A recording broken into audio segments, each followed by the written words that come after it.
사도행전의 시작은 이렇습니다. 사도행전 1장 3절 그가 고난받으신 후에 또한 그들에게 확실한 많은 증거로 친히 살아계심을 나타내사 40일 동안 그들에게 보이시며 하나님 나라의 일을 말씀하시니라. 예수님은 말씀하신 대로 십자가에서 죽으셨고 사흘 만에 부활하셨습니다. 그리고 많은 증거로 친히 살아계심을 나타내셨습니다. 예수님 스스로가 하나님이 살아계시며 성경 말씀이 진리이며 본인이 하나님의 아들이며 본인이 말씀하신 모든 것이 진리임을 증언하고 계셨던 것입니다. 그리고 그것을 묶어서 하나님 나라의 일이라고 사도행전은 표현하고 있습니다. 사도행전의 끝으로 가보면요. 사도행전 8장 30절 31절 바울이 온 이태를 자기 셋집에 머물면서 자기에게 오는 사람을 다 영접하고 하나님 나라를 전파하며 주 예수 그리스도에 관한 모든 것을 담대하게 거침없이 가르치더라.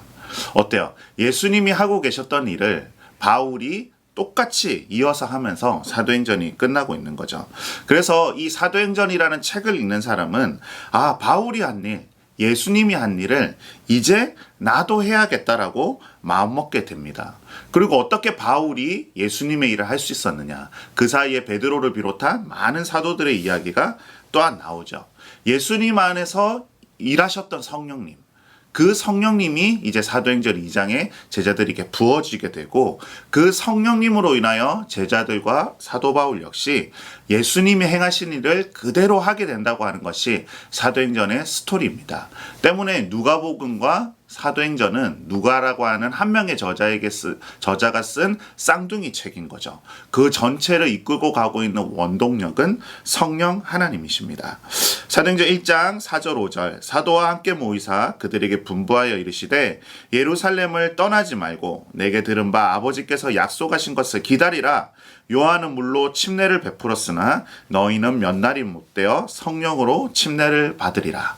여러분 기억해 보십시오. 예수님의 공생은 어떻게 시작됐죠?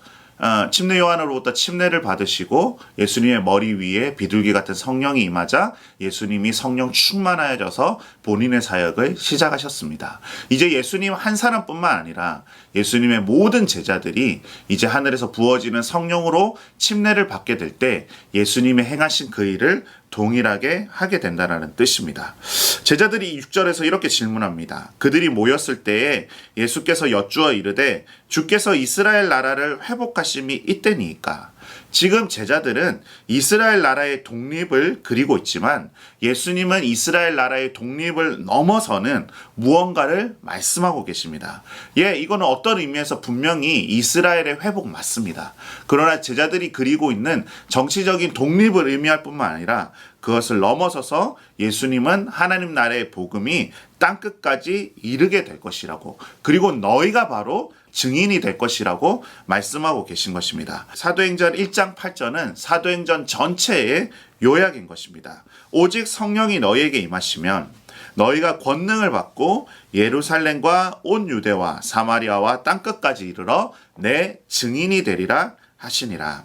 그렇습니다. 사도행전은 복음이 예루살렘과 유대와 사마리아와 또 당시 로마라고 하는 제국의 수도에까지 이르는 과정을 보여줍니다. 마지막 28절에 사도 바울이 도착해 있는 곳이 로마인 것이죠.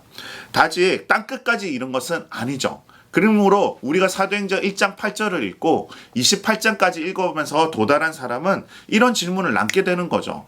분명히 예수님은 예루살렘과 온 유대와 사마리아와 땅끝까지 이르러 복음이 증거될 거라고 얘기했는데 사도 바울이 도착한 곳은 로마라고 하는 수도예요. 아직 땅끝까지 이른 건 아닌 것이죠. 때문에 사도행전을 읽는 사람은 사도행전 29장을 써내려 가야 하는 것이 바로 나이구나. 하나님께서 나의 몫으로 이것을 남겨두셨구나 라고 깨닫게 되는 것입니다. 기독교의 복음은 예수님의 십자가와 부활 사건, 그리고 그 의미를 드러내는 하나님의 말씀과 하나님 나라를 전하는 것입니다. 기독교의 복음은 도덕과 윤리, 철학과 사상을 전하는 것이 아니죠. 그렇기 때문에 기독교의 복음을 전하는 것은 강연이 아니라 증언인 것입니다. 왜 기독교만 그리도 배타적이냐고 욕먹어도 어쩔 수 없는 거예요. 여러분, 누군가 법정에서 본인이 보고 듣고 경험한 것을 증언하는데 꼭 그 견해만 있을 필요는 없는 거 아니에요? 그렇게 말하는 사람은 아무도 없는 거죠. 그렇게 할 수 없는 법입니다. 증언은 하나뿐이고 본인이 보고 들은 것을 증언하는 것입니다. 예수의 십자가와 부활 사건, 저희는 그 일어난 사건을 전하는 것입니다. 승천하신 예수님을 쳐다보던 제자들에게 천사가 나타나 제자들의 어깨를 툭툭 칩니다. 이 땅을 살면서 우리가 해야 할 일은 하늘을 쳐다만 보고 있는 것이 아니라 맡기신 일이 있다는 것이죠. 주님은 오십니다. 주님은 다시 오실 것이고 우리는 그분을 기다리는 동안 우리에게 맡겨진 일을 하여야 합니다. 주님을 증언하는 일, 예수의 증인으로 사는 것이 모든 그리스도인의 정체성입니다.